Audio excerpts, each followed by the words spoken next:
In history, there have always been people who specialize in scamming others. They have an idea, a perspective that they can manipulate others for their own benefit with an amazing idea, and in some cases, ideas that you will not believe. Did you know that one time the Eiffel Tower was sold, but not only one, but 2 times?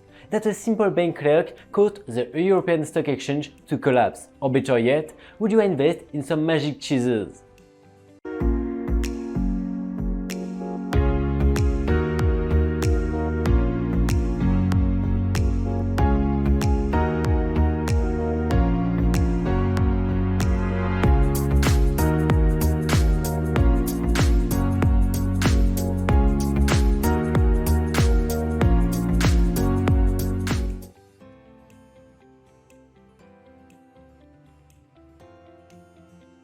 They say that where there is a born fool, there is a scammer not far behind, and this is a story that proves that's true.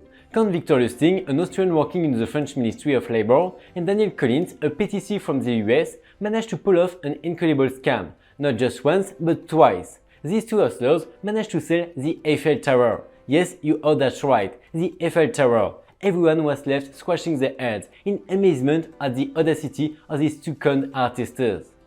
Our esteemed host, Count Victor Lustig, had caught wind of the financial struggles that threatened the existence of the structure, and thus devised a brilliant plan. With the assistance of his trusty sidekick, Daniel Collins, they managed to acquire documents emblazoned with a fancy French government seal.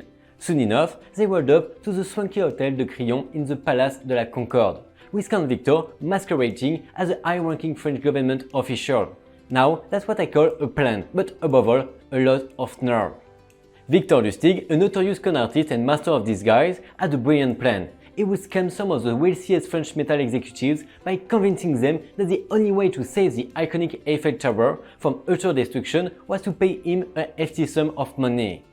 So, the Count invited the unsuspecting traders to a meeting at the Hotel Concordia, and after a few fancy words, he managed to make them promise to keep the whole thing a secret. He then explained that because of serious engineering failures and the expensive repairs it would take to fix them, the destruction of the Eiffel Tower was necessary. However, what he didn't tell them was that he was actually just going to pocket the money and run. And the plan worked like a charm. One of the multimillionaire traders, André Poisson, wrote a check to pay the bribes that would help with the official channels. Little did he know that Victor Lustig and his shady accomplice had already pocketed the money and hightailed it to Vienna.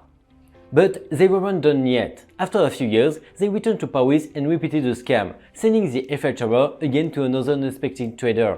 Alas, this time the man turned to the police and the scammers fled. The roaring 20s eventually gave way to the Great Depression, and with the loss of money, the Count lost much of his wealth. But he was no stranger to the underworld, so he started printing his own money. Of course, that didn't last long and he was eventually arrested and sent to the Federal Detention Center in Manhattan. Finally, in 1947, he was transferred to Alcatraz prison, where he served a 20-year sentence for his crimes. And that, my friends, is the story of how Victor Lustig, the infamous con artist, schemed his way to immortality.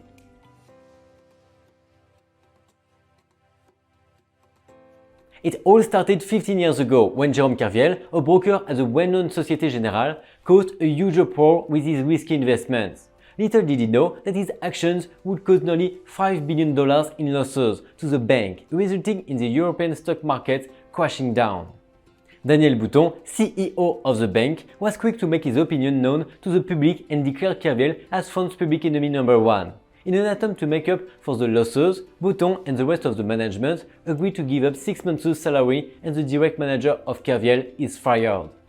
On January 26, 2007, Kerviel made an appearance in court and assured that the whole operation was known and encouraged by the directors of Société Générale.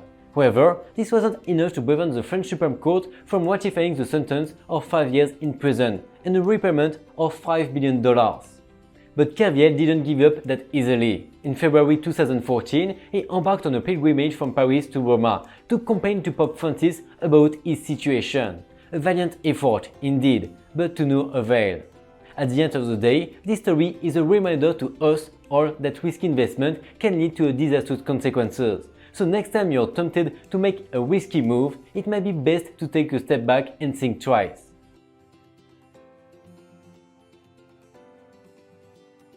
This story is so outrageous and unbelievable, you'd think it was made up, but no. Identity theft is the fastest way growing crime in the world today, and this case is exceptional. It all started in summer 2015, when a fake French minister, equipped with a silicone mask and a voice simulator, started making phone calls and even video conferences to numerous high-profile people. His goal to get them to donate money for a supposedly noble cause, paying off the ransom of kidnapped journalists, and as the French government reimbursed them later. Little did he know, the minister had already alerted the prosecutor's office to the identity theft and want different embassies to be on the alert. Despite this, the fake minister managed to swindle millions of euros from unexpected victims, like the Aga Khan, the Chateau Margaux owner, and the Turkish businessman Inan Kirak. However, some people were unfooled. Like the president of Senegal, Macky Sall, the impostor made the mistake of addressing the president with a very formal language, even though the two were close, a big mistake. In the end, the two perpetrators, Gilbert Chiki and Anthony Lazarevich, were arrested in August 2017 in Ukraine and extradited to France, though they denied their involvement in the events. Gilbert Chiki and Anthony Lazarevich will get 11 and 7 years in prison and a fine of 2 million euros. At the same time, they will have risked a scandal between governments and obtained almost 55 million euros. All in all, this is one of the craziest and most brazen scams we've seen in a while.